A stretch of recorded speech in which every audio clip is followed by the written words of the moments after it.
Daniel Ducker here, and today I want to talk about outlining, how to write outlining. How detailed does your outline need to be? How far ahead do you need to plan? To what level do you need to plan? Those are great questions. They're great discussion topics, but they'll vary from person to person. The answer to how detailed does your outline need to be? The answer is as detailed as you need it to be. And it can vary by the story. Even with myself, some of my outlines can be pretty sketchy. And I like to try to bulk them up, but I don't necessarily need to all the time. And then some of my outlines need to be very, very detailed just because of the story.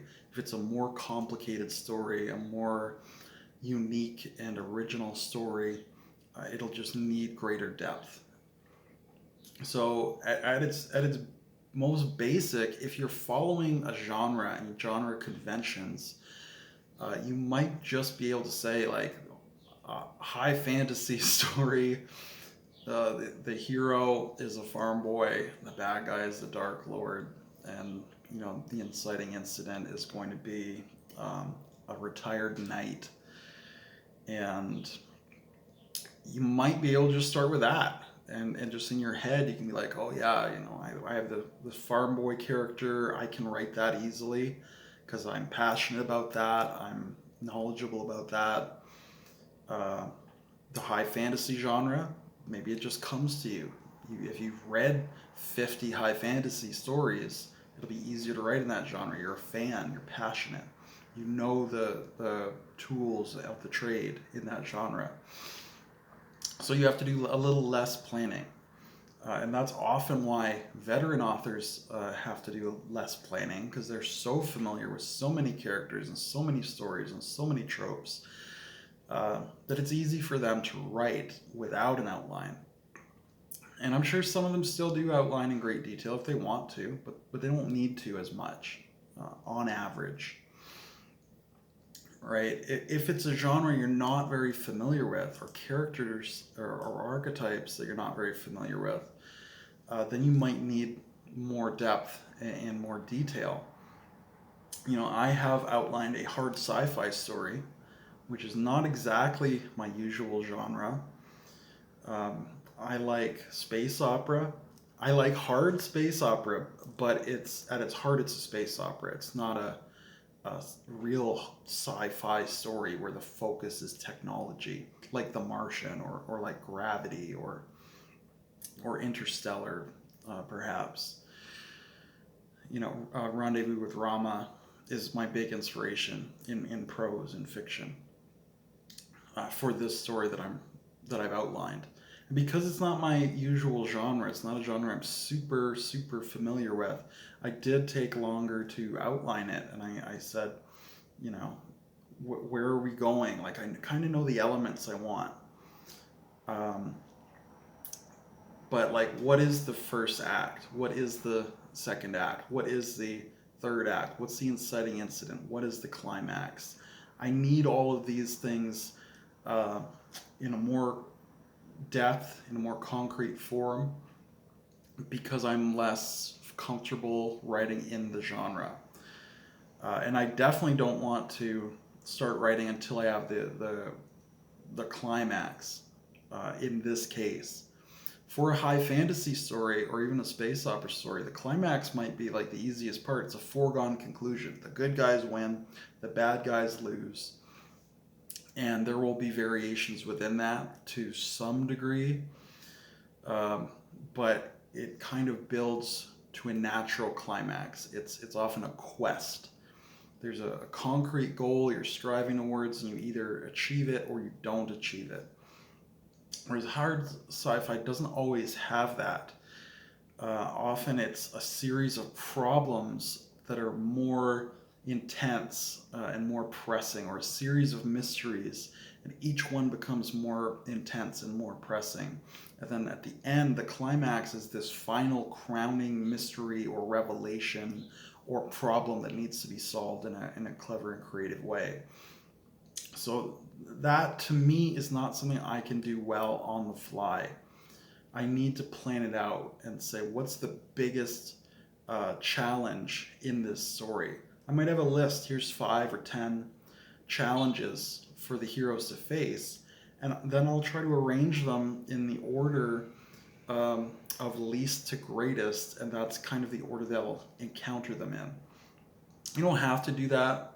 It doesn't always have to be like that, but that's an easy way to try to do it so it builds naturally, because it's more intense and more intense and more intense. And you don't have to. You can go up and down and up and down. You could go really high up and then trickle down. If you know how to write and explore the narrative, you can do that more easily. But it's just easier the other way, and I'm just going to do it the easy way for right now, because I'm a rookie still. So I don't want to subvert everything. Or try to, because I'm not going to do the greatest job in the world at doing it yet, at executing it. I'm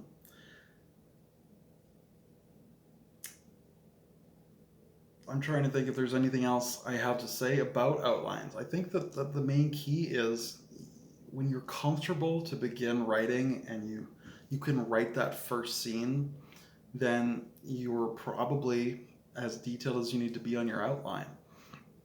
Your first scene basically needs to set up your climax. If it doesn't, then that probably shouldn't be your first scene. So, if we're following this character on his journey to fight the Dark Lord, I personally would have the first scene be the moment when he becomes enmeshed in that quest. Maybe this veteran knight shows up on his farm with an arrow wound, and he's all poisoned from goblin poison, and he says, I need someone to help me to get to the capital and warn the king about the Dark Lord, and you're the only person around. Can you help me? And the farm boy says, yeah, I guess I can try, I can do my best. And that's the inciting incident that leads eventually to the climax, where the farm boy confronts the Dark Lord, or helps the knight confront the Dark Lord, or they work together to overthrow the Dark Lord, or whatever. You know where you're going already, so you know where to start. In the hard sci-fi story, I know that it's going to be about an adventure in space.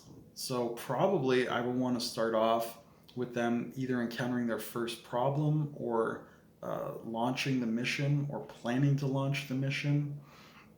In my case, it actually will probably start with them planning to launch the mission, because the reason for the mission is going to be the climax. They learn this new information in the start of the book, and then they're like, oh my gosh, we need to launch a mission to investigate this space anomaly. So I will start with them planning the mission, detecting the anomaly, planning the mission, in brief. Could you start with them en route already? Yeah, you could. Maybe I will. But it depends on the pacing and the amount of exposition that you need to get in there. How many characters do you need to introduce? How many interesting scenes can you add to that front end, to that planning session, without disrupting your overall pacing? And for me, because I'm going to have 2 point of view characters, it'll just make more sense to start early and do kind of like time jumps. So, planning the mission will probably be one scene, and then the second point of view character gets a scene, and then launching the mission will probably be the next scene for the primary point of view character, and then we jump back to the secondary point of view character, and then the third scene will probably be them, in space, arriving at the space anomaly. So I know that I need these 2 scenes with my secondary point of view character, so that lets me know that I can take more time with the primary character because I need to take more time with the secondary character. And that way my pacing will just be better overall. Yeah, do I know that off the top of my head? No, not in this case. So that's why I needed the outline to show me that, to show me that I need two scenes with the secondary point of view character before he meets the first point of view character. So if I need these two scenes, how can I pace it out? Uh, he's definitely secondary, so I don't want him to have the first chapter, and I want to pace those two scenes apart so the main character is in between them. So I pretty naturally just arrive at this structure. And that may change in editing, but right now it gives me the structure to begin the story in a way that will be efficient for my time so that I don't spend too much time editing, especially deleting. Because I like to add words as I draft. Some people subtract words as they draft. They make a huge first draft and they cut it apart. I do the opposite. I add layers and add layers and add layers. And that affects my outlining process too. So if you know better how you write and draft and edit, you will know better how you need to outline as well. So I think that's probably all I really wanted to say about outlining. It's a great discussion topic. And of course, the answer is just it depends. How long does the outline need to be? It depends. So this is a 12-minute way of saying that, basically. And I'm going to leave it there. Let me know your process in the comments below. Do a video response. I'd love to hear it. I'd love to see how other authors work and draft. And until I see you again, it's David Daniel Ducker signing off.